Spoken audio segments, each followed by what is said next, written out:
لیکن اندوہگین کی تیرگی جاتی رہے گی۔ اس نے قدیم زمانہ میں زبولون اور نفتالی کے علاقوں کو ذلیل کیا، پر آخری زمانہ میں قوموں کے گلیل میں دریا کی سمت یردن کے پار بزرگی دے گا۔ جو لوگ تاریکی میں چلتے تھے انہوں نے بڑی روشنی دیکھی، جو موت کے سائے کے ملک میں رہتے تھے ان پر نور چمکا۔ تو نے قوموں کو بڑھایا، تو نے ان کی شادمانی کو زیادہ کیا۔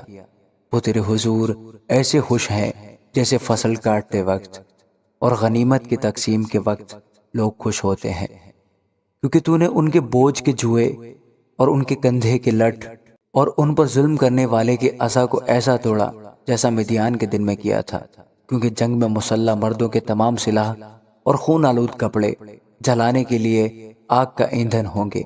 اس لیے ہمارے لیے ایک لڑکا تولد ہوا اور ہم کو ایک بیٹا بخشا گیا، اور سلطنت اس کے کندھے پر ہوگی، اور اس کا نام عجیب، مشیر، خدائے قادر، ابدیت کا باب اور سلامتی کا شہزادہ ہوگا۔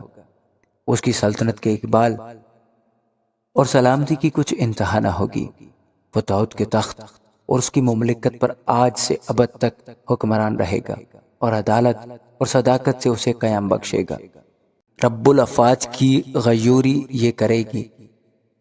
خداوند نے یعقوب کے پاس پیغام بھیجا اور وہ اسرائیل پر نازل ہوا، اور سب لوگ معلوم کریں گے، یعنی بنی افراہیم اور اہل سامریہ، جو تکبر اور سخت دلی سے کہتے ہیں کہ اینٹیں گر گئیں پر ہم تراشے ہوئے پتھروں کی عمارت بنائیں گے، گولر کے درخت کاٹے گئے پر ہم دیوار لگائیں گے۔ اس لیے خداوند رزین کی مخالف گروہوں کو ان پر چڑھا لائے گا اور ان کے دشمنوں کو خود مسلح کرے گا۔ آگے ارامی ہوں گے اور پیچھے فلسطی، اور وہ منہ پسار کر اسرائیل کو نکل جائیں گے۔ باوجود اس کے اس کا قہر ٹل نہیں گیا، بلکہ اس کا ہاتھ ہنوز بڑھا ہوا ہے، تو بھی لوگ اپنے مارنے والے کی طرف نہ پھرے اور رب الفاج کے طالب نہ ہوئے۔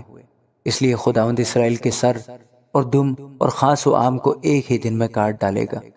بزرگ اور عزت دار آدمی سر ہے، اور جو نبی جھوٹی باتیں سکھاتا ہے وہی دم ہے، کیونکہ جو ان لوگوں کے پیشوا ہیں ان سے خطا کاری کراتے ہیں اور ان کے پیرو نگلے جائیں گے۔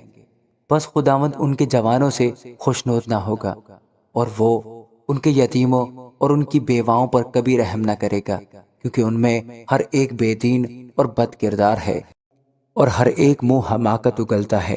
باوجود اس کے اس کا قہر ٹل نہیں گیا، بلکہ اس کا ہاتھ ہنوز بڑھا ہوا ہے، کیونکہ شرارت آگ کی طرح جلاتی ہے، وہ خس و خار کو کھا جاتی ہے، بلکہ وہ جنگل کی گنجان جھاڑیوں میں شعلہ زن ہوتی ہے، اور وہ دھوئیں کے بادل میں اوپر کو اڑ جاتی ہیں۔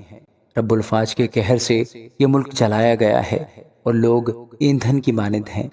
کوئی اپنے بھائی پر رحم نہیں کرتا، اور کوئی دہنی طرف سے چھینے گا پر بھوکا رہے گا، اور بائیں طرف سے کھائے گا پر سیر نہ ہوگا۔ ان میں سے ہر ایک آدمی اپنے بازو کا گوشت کھائے گا، منسی افرایم کا اور افرایم منسی کا، اور وہ مل کر یہودا کے مخالف ہوں گے۔ باوجود اس کے اس کا قہر ٹل نہیں گیا، بلکہ اس کا ہاتھ ہنوز بڑھا ہوا ہے۔ آمین۔